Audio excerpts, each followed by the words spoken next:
She's looking at me very confused. There's just a little red warning thing up in the left-hand corner, and I don't know what it is. Oh. So it's going. All right. Well, one thing is very, very clear about all of these shutdowns and stay-at-home orders and all of these massive changes that our governments, and to be fair, our consciences have deemed necessary. And it is that no one was ready. There was no one ready for this. No one was prepared, and no one could be, to be honest with you. You can make the case that somebody knew something, and somebody knew something earlier than we think, or they think, you know, whatever. You can play all that out all you want to, but even those who knew something didn't know this is how everything would play out. So none of us were prepared. None of us could be. How could I have known a month and a half ago that I would have to learn how to use Zoom? And how could you have known? I wish, you know, like, hands in the air, anybody ever heard of Zoom before about a month and a half ago? I had not. I was introduced to Zoom by OSF people. But who knew, you know? How could we have known it would be important or, you know, critical even to establish online giving? Wouldn't have known that. And by the way, it is set now. I sent out an email. But we have an app that you can download on your phone called Tithe.ly. So Tithely, which is a strange name to me, but Tithe.ly. It's an app, and then you just look for Fields Church Galesburg, and it'll take it from there. But we couldn't have known that. How could you have known that if you were the parent of a school-aged child, you would have to figure out school from home? You had no clue that was a possibility a month and a half ago, 2 months ago, whatever it's been. No one knew this would happen. And as I said, even those who thought they knew something couldn't have seen how it all played out.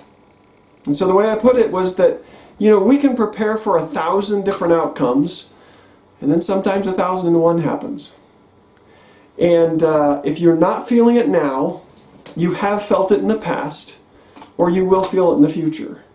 And I'm talking about that sort of sick, panicky, out of control, off balance, I was not ready for this feeling that just grabs your chest or your gut or somewhere. Everyone is in that, or has been in that, or will be in that, because we all get faced with stuff that is out of our control. We prepare for 1,000 outcomes, and sometimes 1,001 happens. So we're going to drop in on Nathanael, one of the least known disciples of Jesus, and we're dropping in on Nathanael on a day when he had no idea what was about to happen. We're dropping in on Nathanael on a day where he was not prepared for what did happen. And though Nathanael's life changes for the better, because this is the day he meets Jesus, for crying out loud, but his life changes for the better, there's still lessons in here for any time life throws us a curveball. So it's in John chapter 1, and we'll start in verse 45. It's John chapter 1, obviously. This is the beginning of Jesus' public ministry. And it says, Philip found Nathanael and told him, "We have found the one Moses wrote about in the law, and about whom the prophets also wrote, Jesus of Nazareth, the son of Joseph." So he's saying the search is over. The wait is over. We have found the Messiah, the one that has been promised for centuries, the one that was prophesied centuries ago. We found him. He's going to change your life. Furthermore, earlier he says, you know, or not earlier, but he could have said easily, he could have said, you remember Willow, Simon, that weak little man? I mean, yes, he's a fisherman, but his name is Willow. That's what his name literally meant. And so, but Jesus told him he was going to make him into a rock of a man. And you remember John the Baptist? John the Baptist is telling everybody, this is the man. This is the one who is going to take away the sins of the world. This is the Messiah. And it's Jesus. He's from Nazareth. And so Nathanael responds, verse 46, Nazareth? Can anything good come from there? Nathanael asked. Philip said, "Come and see." So I just want to quickly point out that the natural response to meeting Jesus, the natural response to discovering Jesus, is to talk about Jesus. That's what Philip did. In fact, Philip found Nathanael, tracked him down to tell him about Jesus. And when Nathanael initially rejected Jesus, because that's what we all fear, right? I don't want to talk about Jesus because I'm going to get a question I don't know how to answer, or they're going to reject me, or they're going to reject Jesus, or it's just not going to go well. But when Nathanael initially rejects Jesus, Philip's response is so important. All he says is, "Come and see." He's basically saying, "Good question. I don't know. Why don't we go find out together?" And that's the thing. It's an invitation. Even if the person that you're talking to about Jesus, and again, that's the natural response to knowing Jesus, is to talk about him. So anytime we're going against the new nature that God has placed into us. But anytime you are talking to somebody and that person doesn't respond with a question, that person responds with rejection, or that person responds with indifference or whatever, it's still a valid response to say, "There's so much I don't know yet. I don't have all the answers. But why don't you and I find out together?" And then Philip and Nathanael went to Jesus together. And I just want to remind you that we are not sharing a message. We're introducing people to the person of Jesus. It's one of the reasons why I don't use words like witnessing or testimonies or whatever. I call it speaking Jesus. Because I do that for lots of reasons, but this is one of the reasons. And it's because we don't have a message. We're introducing people to the person of Jesus. And the only way that happens is when you look at somebody and say, "I don't know either. Why don't we find out together? Come and see." The ultimate decisive factor in someone coming to Christ is not my presentation of the gospel. It's not my effectiveness. The decisive factor in someone knowing Jesus is the power of Jesus himself working by his Spirit through the gospel to bring somebody to himself and to overcome their objections and overcome our weaknesses in the presentation. So I just want to set you free with that for, however long that took, a couple of minutes. But continuing, verse 47. When Jesus saw Nathanael approaching, he said of him, Jesus said of Nathanael, "Here truly is an Israelite in whom there is no deceit." "How do you know me?" Nathanael asked. Jesus answered, "I saw you while you were still under the fig tree before Philip called you." Then Nathanael declared, "Rabbi, you are the Son of God. You are the King of Israel." Jesus said, "You believe because I told you I saw you under a fig tree? Oh, you're going to see much greater things than that."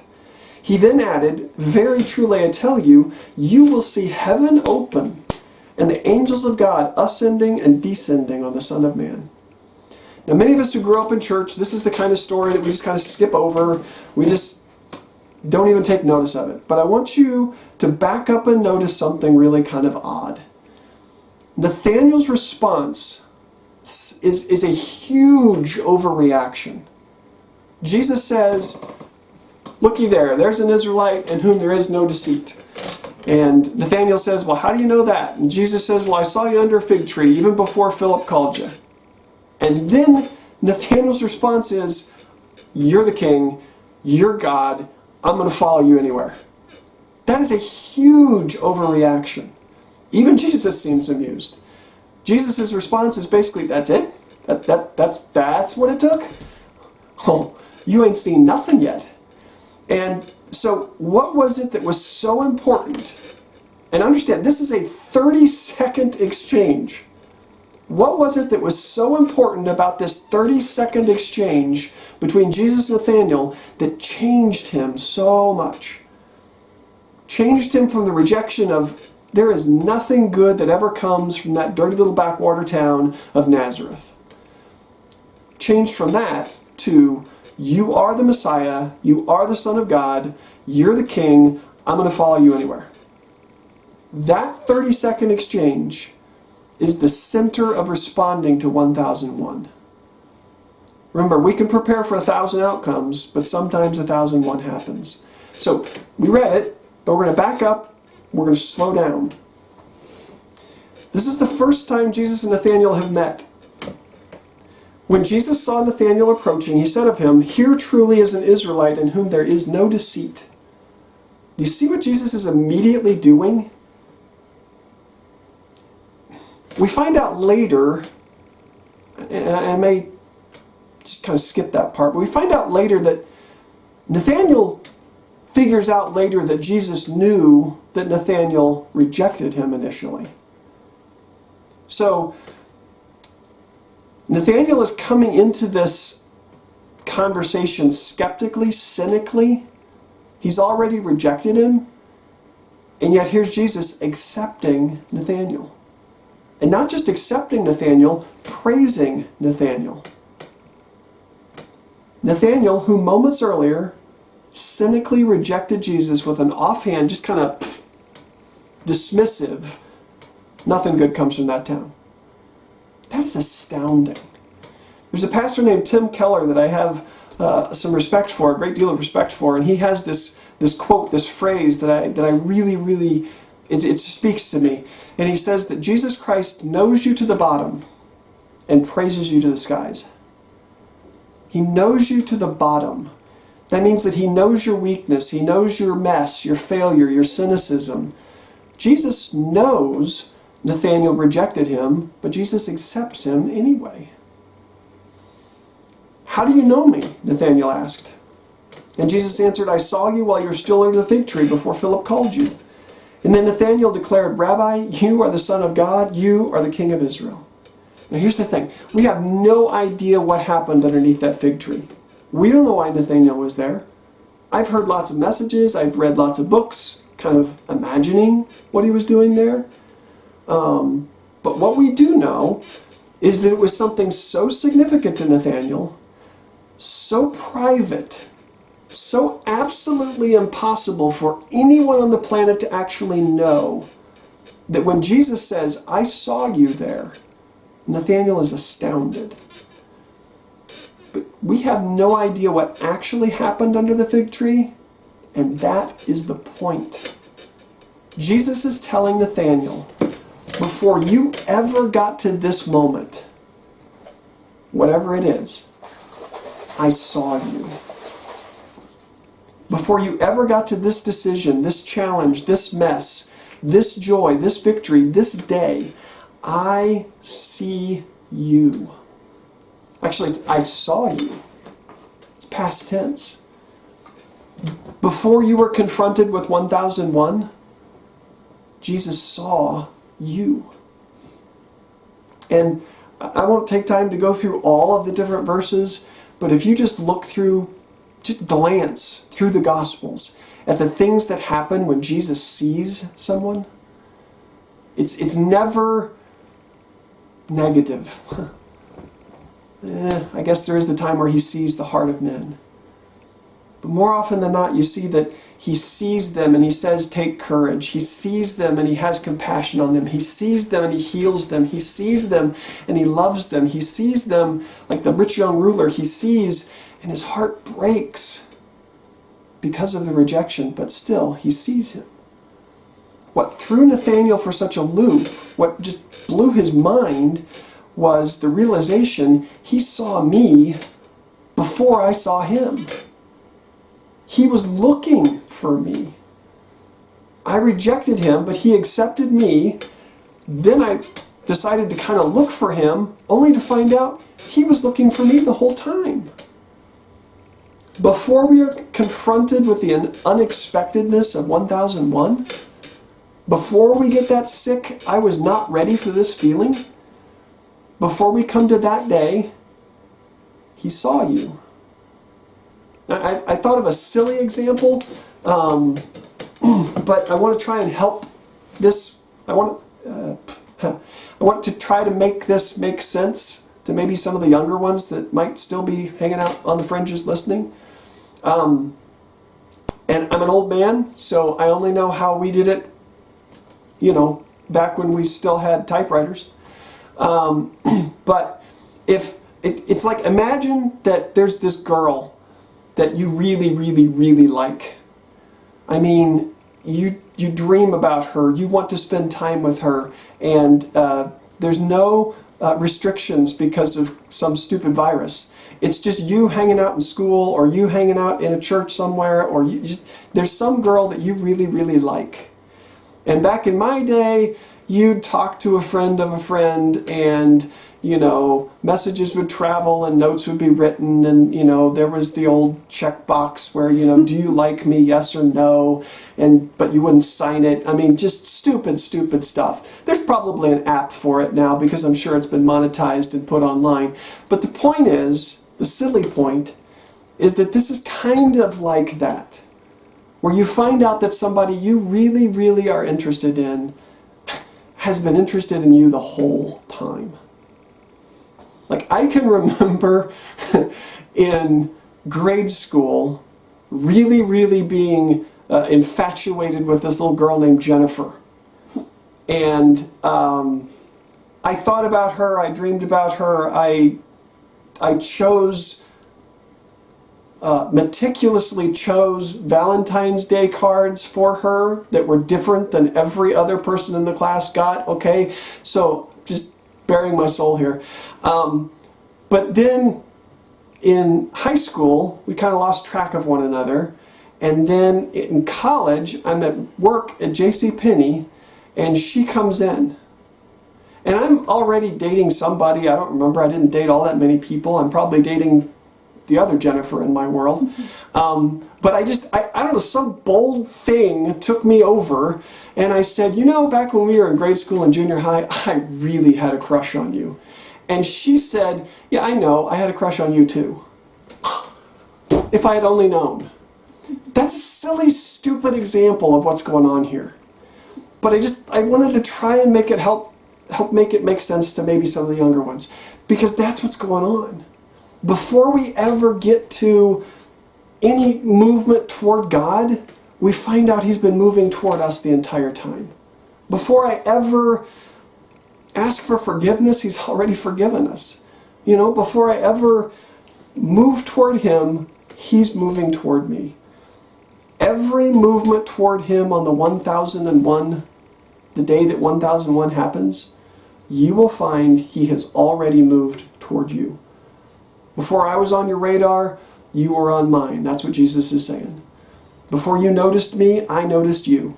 Before you paid attention, before you focused, before you came to this day, this confusion, this challenge, I saw you, past tense.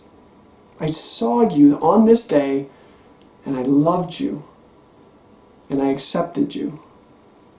And then finally, verse 50, Jesus said, you believe because I told you I saw you under the fig tree? You'll see greater things than that.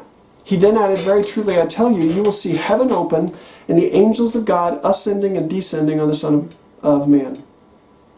That references a story back in Genesis that you can read for yourself. It's Jacob's ladder. It's about Genesis 24, 25, 26, something like that.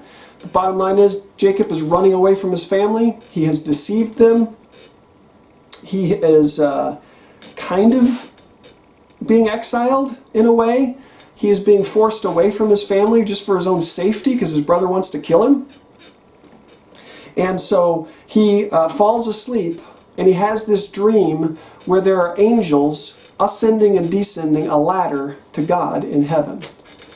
And it's a powerful, powerful moment for him because he builds this altar and he says, God is here. And the amazing part about that is he couldn't have expected, he couldn't have he couldn't have expected that God would follow him in his rebellion. And yet there he is. He couldn't have counted on God being there for him, and yet there he is, despite his rejection. This is how, by the end of the story, Nathanael kind of puts two and two together, and he begins to realize, oh, wait a minute, this is even better because Jesus knew. If he's the ladder, if he's the connection between God and man, if he's the connection between those who reject him and God, then he knew I had rejected him before I met him. So that's the other lesson here, is Jesus is showing us that He, the Son of Man, is the mediator between God and man. I am the gate of heaven that Jacob saw. I'm the ladder. That wasn't a dream, that was a promise. He is the connection point for everyone. So before you get to day 1001, He saw you, He loved you, He accepted you, and He brings us to God. He connects us to God the Father. So, practical examples. In addition to 1001, in addition to the unexpected things that take us off guard all the time, I just want to give you some practical just ideas, right? And then we'll move into Lord's Supper. But practical examples of discipleship, that big scary word discipleship, that all it means is moving from unbelief to belief in every area of our lives. Or if you prefer, it's submitting more and more of my life to God's. So for example, we have at Fields, we've been very clear and very, we've laid out this expectation in Scripture that moms, dads, grandmas, grandpas, whoever's raising the kids, you are to be the primary discipler in your kids' lives. Well, that's terrifying.